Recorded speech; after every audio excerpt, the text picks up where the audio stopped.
Hi, this is Drew Jones of Drew's Guitar Shop in Seattle, Washington, and what I have for you today is this symphony harp guitar from the turn of the century. Offhand, I'm not quite sure if this was made in the late 1800s or early 1900s, but it's definitely from around that period based on the construction that I'm looking at and the finish. Offhand, I would say that it's probably from the early 1900s just based on the type of fret wire that was being used here in this construction, but it's impossible to verify for sure because I bet you dollars to donuts that I am not going to be able to find any information on any kind of serial number on this guy.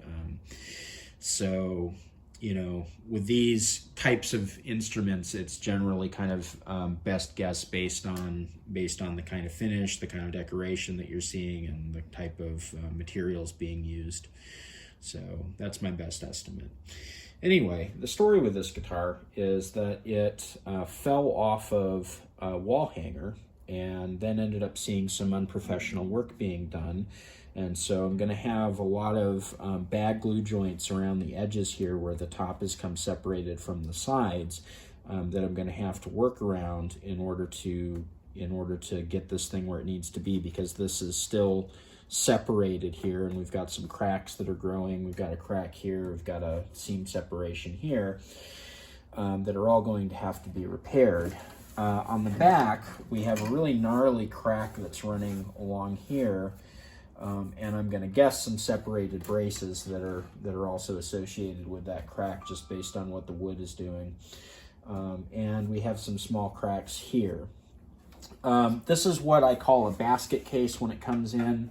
When one of these types of repairs comes in, it gets a red label, and that means that it's going to get worked on when I have the time to do it. And in this case, I was also dealing with the added challenge in that this is a very large instrument with a large footprint, and this is going to basically monopolize my secondary workbench for the entire time that this is getting worked on. And usually that workbench is occupied with several guitars that are getting glue ups done, other structural repairs and things like that. But in this case, this thing is going to be my one and only work project on that bench for probably a couple of weeks. Anyway, so a little bit of how these instruments are played. If you're familiar with like early music and you're familiar with some of those really big lutes that also have these harp sections on them, the way that these were typically played is that you have a drone note that you'll hit here, and then you'll play your chords or your melody down in this area here, and then when you change chords, you'll move to a different fundamental up here, and these bass notes would be tuned differently based on whatever song you were doing down here, just based on what chords you needed to have handy. So it's a bit of a different skill set playing one of these things versus like playing a non-harp guitar. But they do have a pretty unique sound, and for a while these things were really in vogue. So that turn of the century era, you do see, I wouldn't say like a ton of these harp guitars, but you do see a lot more of them than you do nowadays. There are folks nowadays, including John Eaton from my old alma mater, Roberto Venn, who really like harp guitars and will continue to build them. But they're just not something that you see very much nowadays. So in this repair job, basically what I'm going to be doing is I'm going to be going in and fixing these cracks. I'm going to be trying to work with hide glue as much as possible based on the age of this instrument. And we're going to be going in and doing a little bit of setup work as well. This nut has already been shimmed, and so although it is not my favorite thing to do, what we're going to be doing is we're going to be installing a second shim or a thicker shim underneath this nut to bring it back up so that we can save this original material, because this might very well be elephant ivory. I'm not sure. And we're going to be keeping as many of these parts original as possible. Generally speaking, I'm not like a huge restoration guy here at the shop. Generally, I have no problem pulling off old parts if they're broken or not working anymore and just replacing them with something that's newer and better. But in cases like this, it's restoration time. So we're going to want to keep everything as original as possible.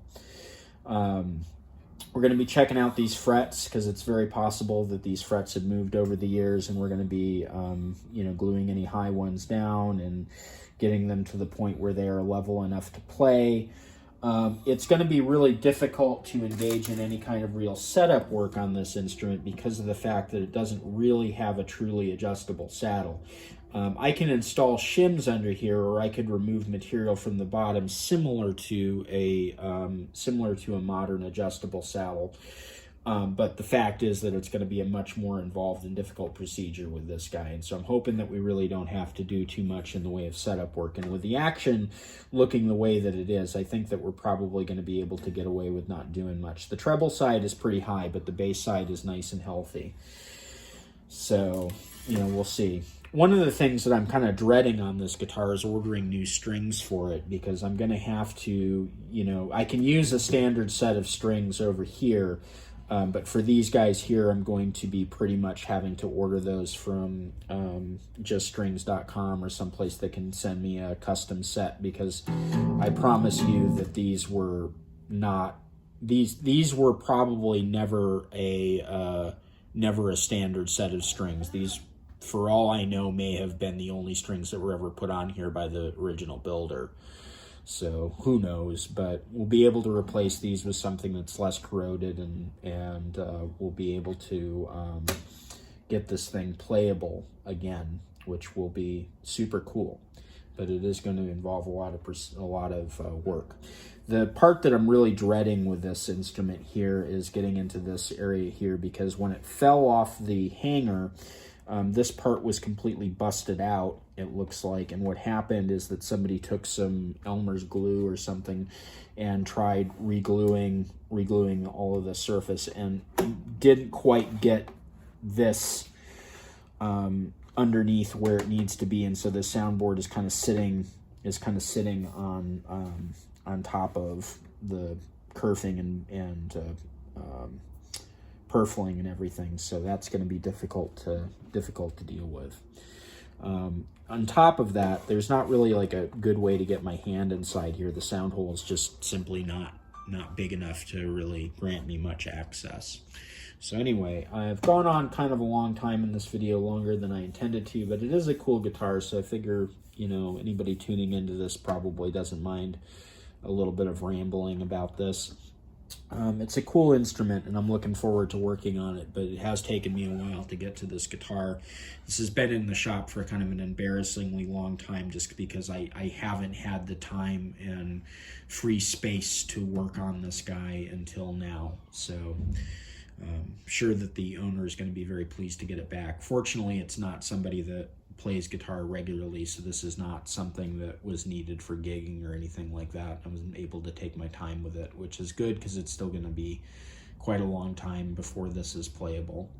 Anyway, this has been Drew Jones of Drew's Guitar Shop in Seattle, Washington. If you enjoyed this video, then like, subscribe, hit the bell, all that good stuff. If you liked it enough to give me a tip, there's information on how to do that in the description of the video, as well as a link to my Reverb page where I sell some stuff, and a link to my website where you can find a page on caring for stringed instruments, a new page that I wrote all about fretwork, and you can find my price list if you want to bring something in here for repair work.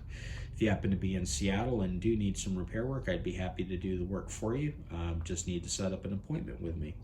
Anyway, this has been Drew Jones of Drew's Guitar Shop in Seattle, Washington. Thank you for watching.